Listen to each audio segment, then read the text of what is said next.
اللہ والوں کے ساتھ رہے، انہیں سب کچھ آتا تھا۔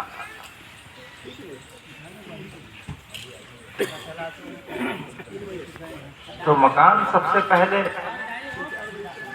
کس نے بنایا؟ اللہ تبارک و تعالیٰ قرآن میں ارشاد فرماتا ہے کہ اِنَّ أَوَّلَ بَيْتٍ وُضِعَ لِلنَّاسِ، کہ سب سے پہلا گھر جو لوگوں کے لیے بنایا گیا، انسانوں کے لیے بنایا گیا، وہ کہاں؟ مکہ میں، یعنی دنیا کی پہلی آبادی مکہ، اور مکہ کا پہلا گھر وہ دنیا کا پہلا گھر ہے، اور وہ کس نے بنایا؟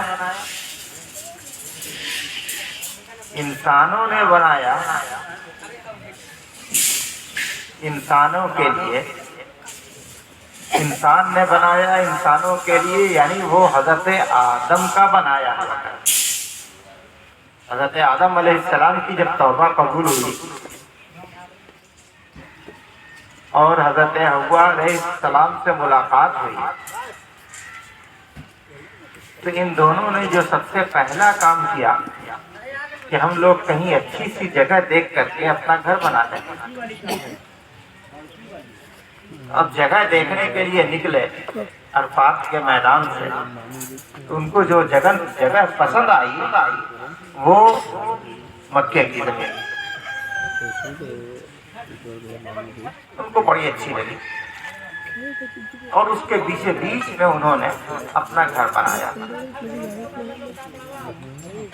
گھر تو بنایا، لیکن اب یہ سوال پیدا ہوتا ہے کہ آج بھی گھر بنتا ہے، بس بنا لینا چاہیے، یہ بنیاد رکھنا، کچھ پڑھنا، کچھ ٹوٹنا، کچھ کرنا، یہ کیوں ہوتا ہے؟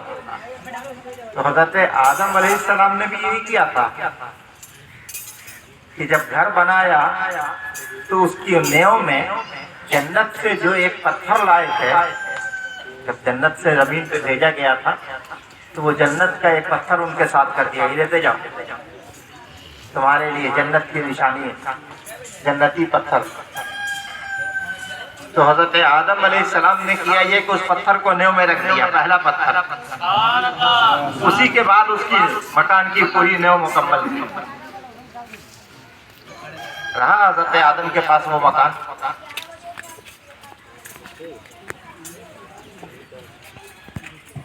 بعض لوگ تو یہ بھی کہتے ہیں کہ اسی مکان میں حضرت آدم دفن بھی ہوئے تھے۔ پھر بہت زمانے کے بعد وہ مکان جب طوفان نوح آیا بہ گیا، اس کا نام و نشان مٹ گیا، وہاں پر کی آبادی ختم ہو گئی۔ تو پھر اللہ تبارک و تعالیٰ نے انتظام کیا، حضرت ابراہیم خلیل اللہ کو حکم دیا کہ اپنے بیٹے کو وہاں جا کے چھوڑا۔ بیٹے دودھ پیتے تھے، ماں اور بیٹے دونوں کو چھوڑ دیا، اور کئی سال کے بعد اب اللہ نے کہا کہ اپنے بیٹے کی جا کے خبر لو۔ حضرت ابراہیم یہ کہ وہاں میدان میں نہ کوئی آبادی، نہ کوئی پانی، نہ کوئی کھانا، وہاں اللہ نے بھیج دیا، اب وہ لوگ بچے ہوں گے، یہ سوچتے ہوئے اللہ کا حکم ہے چلے دیکھیں، تو دیکھا یہ کہ وہاں تو آبادی بس گئی، لوگ آباد ہیں، پانی بھی ہے، چھوٹا سا شہر اور گاؤں بس گیا۔ پہنچے، بیٹے سے ملاقات کی، ماں سے ملاقات کی، اس کے بعد اللہ نے کہا کہ اے ابراہیم ایک گھر بنا لو۔ حضرت ابراہیم نے عرض کی اے رب العالمین کہاں پہ گھر بنا؟ کہا کہ جہاں پر میرے آدم کا گھر تھا نا، اسی کی بنیاد پر گھر بناؤ۔ اور یہ بھی کہا کہ آدم جو پتھر لے کے گئے تھے نا، وہ اس کے مکان کے اندر ہے، کھود کے دیکھو۔ تو جبریل امین ہزاروں لاکھوں کروڑوں فرشتوں کے ساتھ نازل ہوئے، اور آنے کے بعد زمین پہ نشان دیا، یہی ہے حضرت آدم کا مکان۔ کھودا گیا، اندر سے نیو نکلی، اس نیو میں سے جنت کا وہ پتھر نکلا۔ حضرت ابراہیم نے اس کو ایک پہاڑ میں رکھ دیا، پہلے مکان بنا لیا۔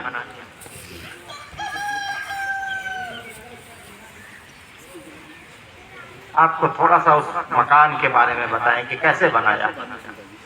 ٹیکنالوجی تو تھی نہیں کہ دیوار اونچی ہوتی تو بھاڑا کرتے، بانس باندھتے، یہ کرتے وہ کرتے، سب کچھ ابھی آتا نہیں تھا۔ حضرت ابراہیم علیہ السلام مکان بنا رہے تھے، اب اوپر دیوار اونچی ہو گئی، ہاتھ نہیں پہنچنے لگا، تو ایک بڑا سا پتھر اٹھا کے لائے۔ جبریل امین نے اشارہ کیا، وہ پتھر ہے، اس کو رکھ کر کے اس کے اوپر کھڑے ہو کے بنا لیجیے۔ تو حضرت ابراہیم اس کے اوپر کھڑے ہو گئے، کھڑے ہوئے اور اوپر کا جوڑائی لگانے لگے۔ وہ بھی یہ تھی کہ جیسے جیسے اس کی جوڑائی آگے بڑھتی جاتی، وہ پتھر بھی آگے اپنے سے کھسکتا جاتا۔ دو چار اینٹ کا رستہ تو اس پتھر کی وجہ سے لگ گیا، اب اور اوپر جانا تھا۔ حضرت ابراہیم سوچنے لگے کہ اب اس سے اوپر کیسے ہوگا، یہ سوچ کر کے اپنا ہاتھ اوپر کیا تو پتھر زمین سے اٹھ گیا۔ اب جب حضرت ابراہیم اینٹ اور گارا لینے کے لیے، پتھر کی اینٹ تھی، وہ اینٹ اور گارا لینے کے لیے جھکتے اپنے بیٹے سے، تو وہ پتھر نیچے چلا آتا، اور جب لے کے کھڑے ہوتے تو پتھر وہیں پر پہنچ جاتا جہاں پہ لگانا ہوتا، اور چاروں طرف اس مکان کے پوری دیوار بنا دی۔ اب جب دیوار بنا کے اترے تو اس پتھر پہ حضرت ابراہیم کے پاؤں کا نشان، تقریباً 1.5-2 انچ گہرا نشان۔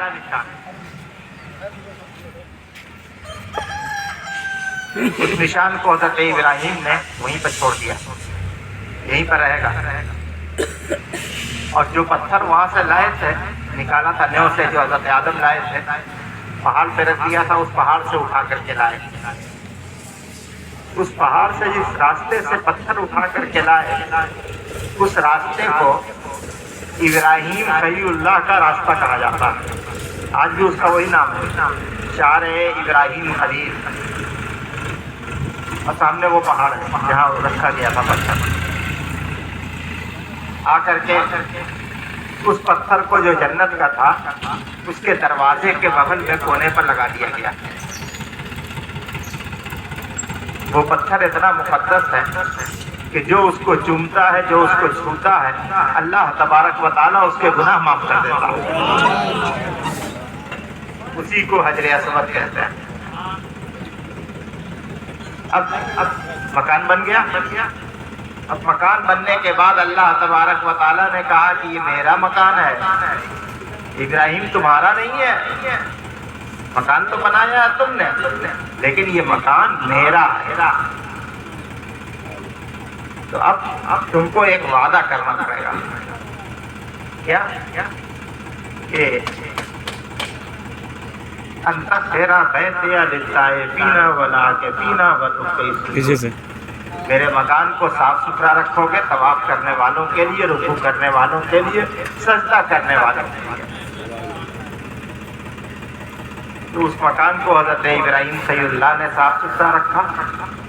پھر جب اس مکان میں معبودان باطل کی پرستش ہونے لگی تو ہمارے آقا سرکار دو عالم صلی اللہ تعالیٰ علیہ وسلم نے اس مکان کو صاف و پاک کیا، اور ایسا پاک کیا کہ قیامت تک پاک رہے گا۔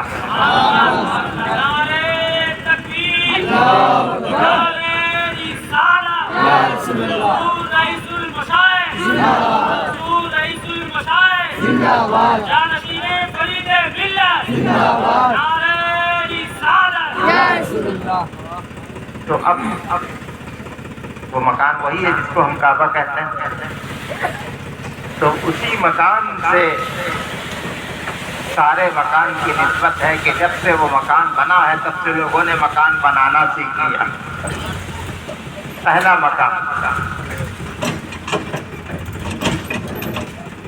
حضرت آدم نے بنایا، دوسری بار اس کے اوپر حضرت ابراہیم نے بنایا۔ نیو آج تک حضرت ابراہیم والی ہی ہے، بنیاد پھر دوبارہ نہیں کھودی گئی، وہی حضرت ابراہیم والی۔ اور اس مکان کا طواف حضرت ابراہیم کے مکان بنانے سے لے کے اب تک ہو رہا، اور اس میں عبادتیں ہو رہی ہیں۔ تو مطلب یہ ہے کہ مکان کی اہمیت صرف رہنے کے لیے نہیں ہے۔ اللہ نے یہ بنایا کہ حضرت آدم کے مکان کو دیکھو ہم نے عبادت خانہ بنا دیا۔ اس کا مطلب یہ ہے کہ تم جو مکان بناؤ تو صرف رہنے کے لیے نہیں بناؤ بلکہ عبادت کے لیے بھی بناؤ، اس میں عبادت بھی کرو۔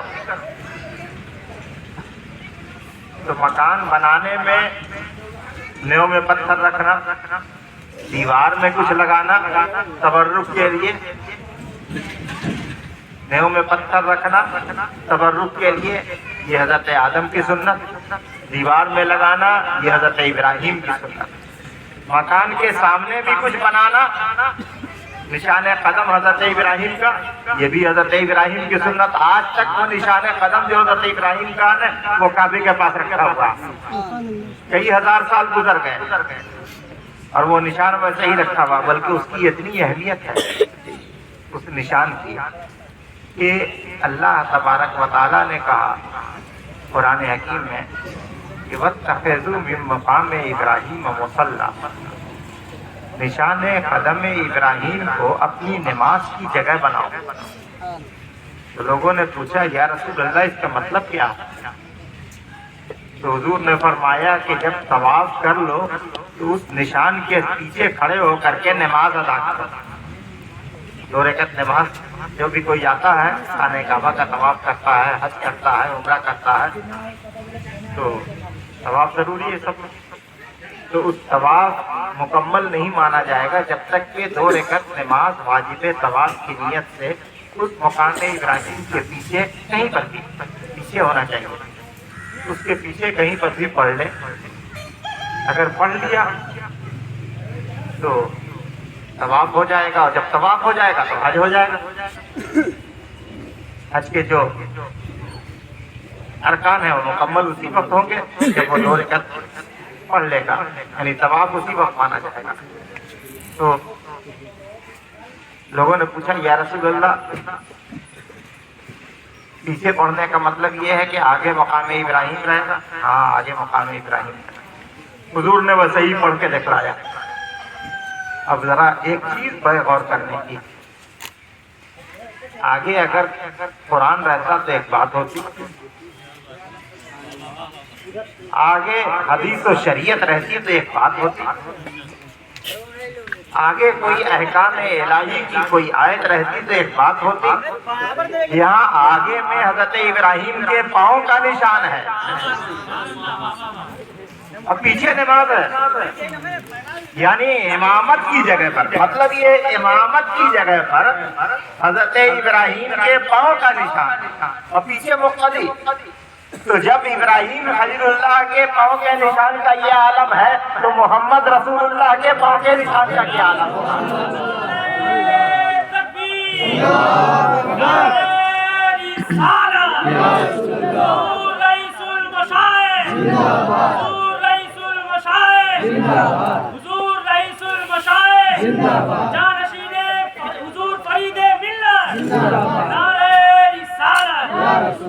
اسی لیے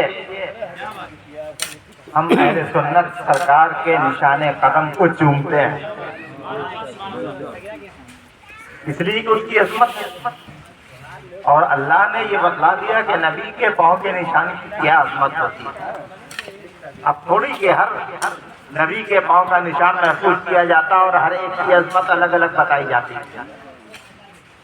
ایک نشان کی عظمت کو بتا کر کے یہ بتا دیا کہ ہے امت محمدیہ دیکھو، جب خلیل کے پاؤں کے نشان کا یہ عالم ہے تو حبیب کے پاؤں کے نشان کا کیا عالم ہوگا؟ ارے خلیل کا پاؤں تو مکے اور عرب کی سرزمین پہ رہا، زمین پہ رہا، خلیل کا پاؤں کہاں رہا؟ جب ابراہیم خلیل اللہ دنیا میں تشریف لائے تو ان کا پاؤں کہاں رہا؟ زمین پہ رہا. تو زمین پہ رہا جس کا پاؤں، اس کے پاؤں کا یہ عالم ہے. تو جس کا پاؤں عرش پہ گیا ہو تو اس کے پاؤں کا کیا عالم ہوگا؟ جس کا پاؤں سدرۃ المنتہا پہ گیا ہوگا اس کے پاؤں کا عالم کیا ہوگا؟ جس کا پاؤں مقام قاب قوسین پہ گیا ہوگا اس کے پاؤں کا عالم کیا ہوگا؟ ہمارے نبی کے پاؤں کے نشان کی عظمت بھی بہت ہے. یہی نہیں،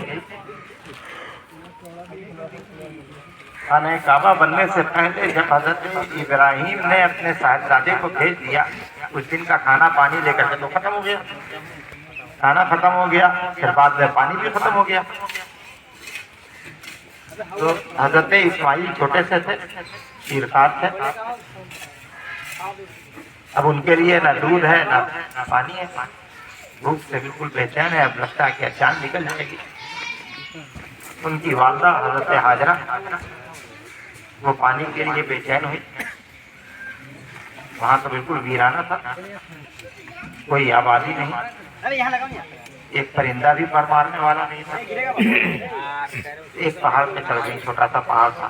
دیکھیں پہاڑ کے اس طرف شاید پانی نظر آئے، نہیں نظر آیا. اس کے آدھے کلومیٹر دور پر دوسرا پہاڑ تھا، اس کے اوپر چڑھ گئی، دوڑ کر کے گئی کہ دیکھیں ادھر پانی ہے کہ نہیں، ادھر بھی نظر نہیں آیا.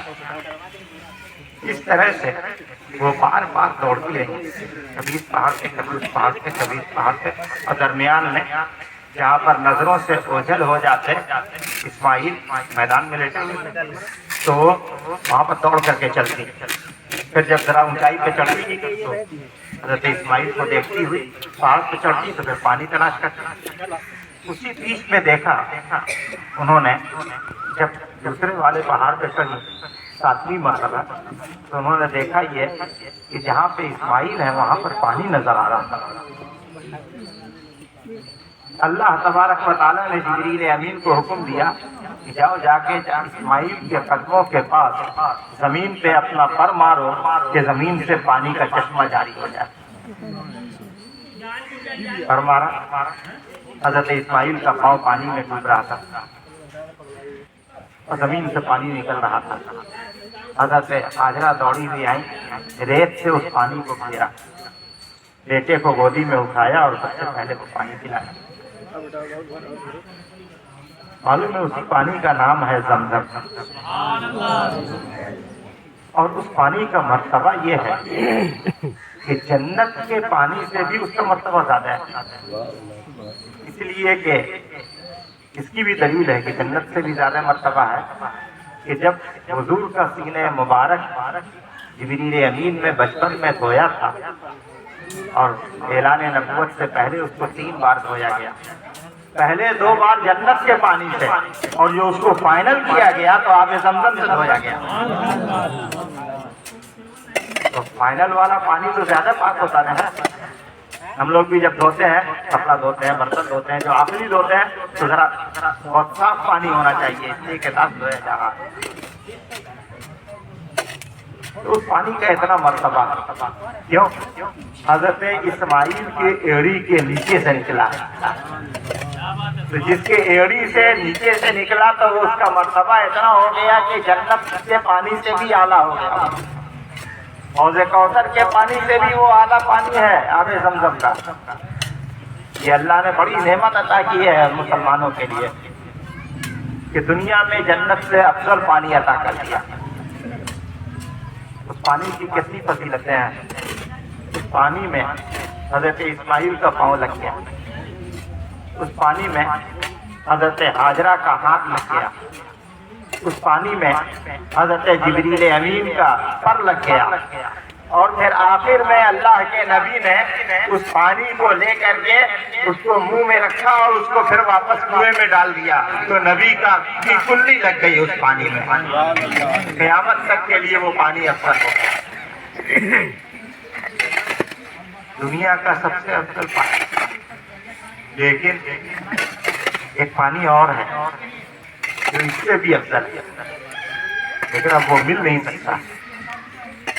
ہے تو افضل لیکن مل نہیں سکتا، ایک ہی بار ملا وہ پانی جو موجے کے طور پر ہمارے آقا کی انگلیوں سے جاری ہوا تھا، اور سینکڑوں صحابہ کرام نے اس سے سیرابی حاصل کی، انسانوں نے کیا تھا، جانوروں نے کیا تھا، وضو کیا تھا، لوگوں نے حضور کی انگلیوں مبارک سے پانی جاری ہوا تھا۔ لوگوں کا اتفاق ہے اس بات پہ، تمام علماء اس بات کو مانتے ہیں کہ وہ پانی آب زمزم سے بھی افضل ہے، اس لیے کہ یہ تو نبی کے پاؤں سے نکلا اور وہ ہاتھ سے نکلا، یہ ذبیح اللہ کے پاؤں سے نکلا اور وہ رسول اللہ کے ہاتھ سے نکلا، حبیب اللہ کے ہاتھ سے نکلا۔ تو یہ فضیلت، وہ پانی وہاں کیوں ملا، کیوں نکالا گیا؟ اس لیے نکالا گیا کہ وہاں اللہ کا گھر ہے، اور گھر کے لیے پانی ضروری ہے، کھانا ضروری ہے، اور کھانے کے لیے تو اللہ تبارک و تعالیٰ نے کہہ دیا کہ اس مقام پہ کھانے پینے کی چیز کی خوب برکتیں ہوں گی۔ آج بھی وہاں بہت برکتیں، دنیا میں کوئی بھی چیز موسم کے علاوہ نہیں ملتی ہے، لیکن وہاں ہر موسم میں ہر چیز ملتی ہے، یہ اللہ کا کرم ہے۔ تو بہرحال زیادہ لمبا وقت نہیں رہے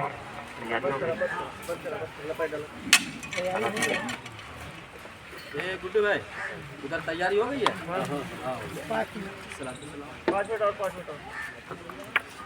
تو مطلب یہ کہ گھر بنانا، گھر کو سنوارنا، گھر کو زینت دینا، گھر میں کچھ لگانا، جیسے ہم لوگ لگاتے ہیں، آستانے کا نقشہ لگایا، مدینہ شریف کا نقشہ لگایا، گنبد خضرا کیلنڈر میں ایک برکت کے لیے اس کو گھر میں ٹانگا۔ بہت سے لوگ اس کو ناجائز وغیرہ کیا کیا بول دیتے ہیں، جبکہ یہ کام تو حضرت ابراہیم نے کیا کہ جنت والا پتھر لگا دیا۔ جب اللہ کا گھر بنا تو جنت والا پتھر بنایا، جب اللہ نے اس کو اپنا ہی گھر کہہ دیا تھا تو انہیں جنت کے پتھر لگانے کی ضرورت کیا تھی؟ یہ اسی لیے کہ دیکھو مکان میں کچھ تبرک کے لیے لگانا بھی یہ حضرت ابراہیم کی سنت ہے، اور اندر میں ڈالنا حضرت آدم کی سنت ہے۔ اور معلوم ہے جب اس پتھر کی بات آ گئی تو ایک بات کو اور بتاتے چلے، دوسری مرتبہ اس پتھر کو لگایا ہمارے نبی نے،